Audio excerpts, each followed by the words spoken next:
അപ്പോൾ ടെലഗ്രാമിന്റെ സിഇഒനെ ഇപ്പൊ അറസ്റ്റ് ചെയ്ത് എന്തിനാന്ന് വെച്ചാൽ ടെലഗ്രാം വഴി പല ഇല്ലീഗൽ ആക്ടിവിറ്റീസ് നടക്കുന്നത്. അത് ഡ്രഗിന്റെ സെയിൽസ് നടക്കുന്നത്, പോണോഗ്രഫീന്റെ കാര്യങ്ങൾ നടക്കുന്നത്, അതേപോലെ പൈറേറ്റഡ് മൂവീസിന്റെ പ്രശ്നങ്ങൾ നടക്കുന്നത്, ഗവൺമെന്റിന് ട്രാക്ക് ചെയ്യാൻ പറ്റാത്ത രീതിയിലുള്ള പല ആക്ടിവിറ്റീസ് നടക്കുന്നുണ്ട്. ഇതൊക്കെ ആരാണ് ചെയ്യുന്നത്, എന്താ ചെയ്യുന്നതിൽ ടെലഗ്രാമിന് ഒരു ഐഡിയ ഇല്ല. ഈ മെറ്റക്കും ഫേസ്ബുക്കിനും ഇവർക്കൊക്കെ അതുണ്ട്, പക്ഷെ ഇവരൊക്കെ ഗൈഡ് ലൈൻസിൽ അത് പ്രത്യേകം ഇവർ മോണിറ്റർ ചെയ്യുന്നുണ്ട്. ഇപ്പോ ടോൺ വാലറ്റ് ഉപയോഗിച്ചിട്ടാണ് അവർ ചെയ്യുന്നത്.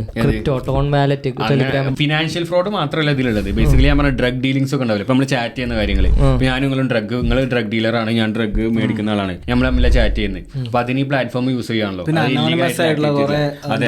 ആമസോൺ, ഫ്ലിപ്കാർട്ട് പോലുള്ള വെബ്സൈറ്റിലൊക്കെ കാർഡിങ് പരിപാടികളൊക്കെ. അപ്പൊ അതായത് കാർഡിങ് എന്ന് പറഞ്ഞാൽ ഫേക്ക് ക്രെഡിറ്റ് കാർഡ് വെച്ചിട്ട് ആമസോണിലും ഫ്ലിപ്കാർട്ടിലും സാധനം മേടിച്ചു കൊടുത്ത് ചെറിയ പൈസ നമ്മളെ വീട്ടിൽ എത്തിക്കുന്ന ഫ്രോഡും ഉണ്ട്. അങ്ങനെ ചെയ്യുന്ന ആൾക്കാരൊക്കെ ഉണ്ട്. അപ്പൊ ഇങ്ങനത്തെ ഒരുപാട് ഫ്രോഡ് കാര്യങ്ങൾ ടെലഗ്രാമിൽ കൂടെ നടക്കും. ഇതിനൊക്കെ അനോണിമിറ്റിയാണ് ഇതിന്റെ മെയിൻ. അതായത് നമ്മൾ തമ്മിൽ ഡ്രഗ് ഡീൽ ചെയ്യുന്നതോ നമ്മൾ തമ്മിൽ ഡീൽ ചെയ്യുന്നതോ ആർക്കും